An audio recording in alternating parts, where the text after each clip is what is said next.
자, 글을 한번 읽으시고 강의를 또 들으시는 게 좋습니다. 부모님과 선생님들을 위한 강의고요. 우선은 이 모다동이라는 단어와 용어와 모다동관이라는 용어를 좀 아시는 게 좋습니다. 일단 공부를 모다동이라고 앞으로 부를 거예요. 그래서 모양은 다른데 동일한 것 이렇게 됩니다. 그래서 공부를 통해서 우리가 퍼스피어 이것과 분명히 땀이 나다. 이건 모양이 다르죠. 근데 같다라고 이렇게 연결을 시키죠. 그리고 이제 구구단을 암기했으면 37이라는 이 모양과 21이라는 건 분명히 모양이 다르죠. 근데 같다라고 이렇게 이런 것들을 모다동을 늘릴 겁니다. 그래서 공부라는 것은 모다동을 늘리는 거예요. 그래서 아이한테 예를 들어서 너 공부 얼마나 했어? 공부 뭐 했어? 또는 뭐 공부 몇 시간 했어? 이렇게 질문하는 것보다는 너 모다동 늘어난 게 몇 개야? 이렇게 질문하는 게 훨씬 더 아이의 실력을 향상시키는 질문법이에요. 그러면 오늘 몇 개야? 그러면 선생님한테 또는 엄마한테 설명해 볼까? 이렇게 하는 게 훨씬 아이의 메타인지력을 강화시키고 공부를 잘하게 하는 길입니다. 굉장히 구체적이 됐죠. 그래서 모다동이라는 용어를 쓰는 게 좋은데, 자, 모다동이 일어날 때 세 가지의 공부 능력이 발휘됩니다. 세 가지 공부 능력이라는 건 뭐냐면, 여기서는 일단 첫 번째는 암기력이고요. 그 다음에 일상적 이해력이 있고 충분 조건적 이해력이라는 게 있습니다. 이런 것을 이용해서 모양은 다른데 같다라는 공부를 하게 돼요. 여기서 중요한 게 암기는 그렇게 어렵지 않죠. 그냥 모양이 다른 두 개를 어떠한 연결고리도 없이 그냥 반복이나 여러 번 봐가지고 연결을 시켜 놓는 거예요. 그게 암기죠. 그 암기는 공부의 기본입니다. 이게 나쁜 거라고 생각하시면 안 돼요. 암기가 작동할 때는 암기가 작동하고 일상적 이해력이 작동할 때는 일상적 이해력이 작동하고 충분 조건적 이해력이 작동할 때는 충분 조건적 이해력이 작동하면 공부 능력은 올라가요. 12년을 공부하지 않습니까?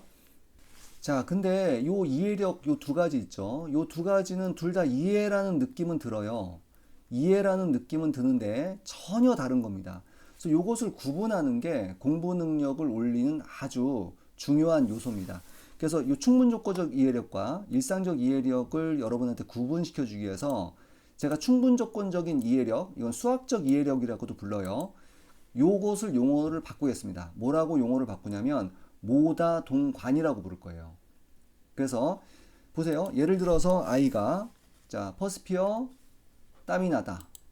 자, 암기력 작동했죠. 3, 7, 2, 21, 9, 9, 81. 자, 암기력 작동했죠. 자, 그런데 이런 공부 한번 보세요. 구분이 딱 돼야 됩니다. 앞으로는 딱 보시면 3 곱하기 7은 7을 3번 더한 거죠. 그렇죠? 그러니까 요것과 요것도 지금 보시면 모양은 다른데 같다라고 공부를 할 거예요. 또는 이거 뭐 3을 7번 더한다고도 하죠. 3을 7번 더하기도 할 겁니다. 이게 7개죠. 자, 근데 여기서는 암기력이 작동하는 게 아니라 제가 얘기하는 모다동관이 작동해야 됩니다. 근데 그게 작동을 하는 아이가 있고 전혀 작동하지 않은 아이가 있어요. 그래서 12년을 만약에 수학 공부를 했다. 근데 어떤 애는 모다동관이 뭐 한 10,000개, 20,000개 작동했을 겁니다. 그동안 공부할 때. 근데 어떤 학생은 어떠냐면 이게 빵개예요. 작동한 게. 뭐 지금 제가 고등학교 3학년이나 재수생들을 대상으로 해보면 정말 그런 학생들이 있어요. 7, 8, 9등급 이런 학생들은 정말 빵개를 하면서 12년을 보내는 학생도 있습니다. 자, 모다동이라는 것은 모양은 다른데 동일한 것이라고 했죠. 이 충분 조건적인 이해의 특징은 반드시 모다동관이 일어나요. 그래서 모다동관이라는 게 뭐냐면 지금 보시면 이게 사실은 곱셈을 덧셈으로 바꾸거나 같은 것을 더했을 때 곱하기로 바꾸는 것에 대한 관계잖아요. 구구단이나 이런 것들은 초등학교 2학년 때 공부를 합니다. 그런데 이때 어디까지 가셔야 되냐면 무조건 여기까지 가셔야 돼요. 자, 이거하고 이거하고 다 다른 모양이죠. 하지만 관계는 완전히 똑같은 거로 보여야 됩니다. 그걸 제가 수학 시력이라고 보이고 그 시력 자체를 아주 빠르게 올릴 수 있는 방법을 제가 설명을 드리려고 하는 거예요. 그래서 이게 만약에 다 다르게 보이면 사실은 아이한테는 수학 공부가 아무런 의미가 없는 겁니다. 너무 힘들지 않아요? 이걸 일일이 다 뭐 암기하거나 다른 식의 공부를 해야 될 텐데. 그래서 요거를 빠르게 간단하고 딱 인지를 시켜주는 그런 시력을 예, 설명을 드릴 거예요. 그런 방법에 대해서 앞으로. 자, 근데 이제 제가 해보면 어떤 게 있냐면 요렇게 요걸 주어졌죠. 요거만 주어져도 돼요.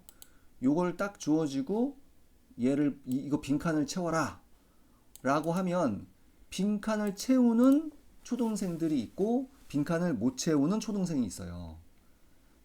조금 제가 뭐 힌트를 조금 이따 더 줄 건데 그 힌트를 줬을 때까지 채우는 애들로 보면 한 10명 중에 한 명은 그러니까 10%죠. 100명 중에 10명 상위 10% 정도는 요 빈칸을 쉽게 채웁니다.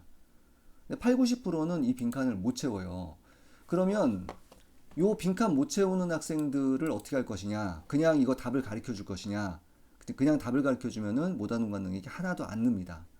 그래서 그 아이의 상태가 어떤 상태인지를 알고 그 성장 속도가 다 다르니까 네 가지 단계로 방법을 달리해서 이 여기 빈칸을 스스로 무한계에 대해서 이게 사실 제가 뭐 일곱 개밖에 안 썼지만 이게 무한계의 모다dun간이 있는 거예요. 요거 자체에 대해서 그것들을 아이가 스스로 깨달을 수 있게 하는 방법들에 대해서 설명을 하고 또 이거를 빈칸을 잘 채운 학생들 있죠?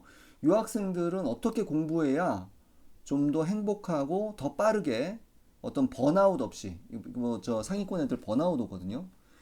너무 공부를 문제를 많이 풀어가지고 번아웃 없이 수능에서 1등급이 나올 수 있는지 그 방법에 대해서도 설명을 드리겠습니다.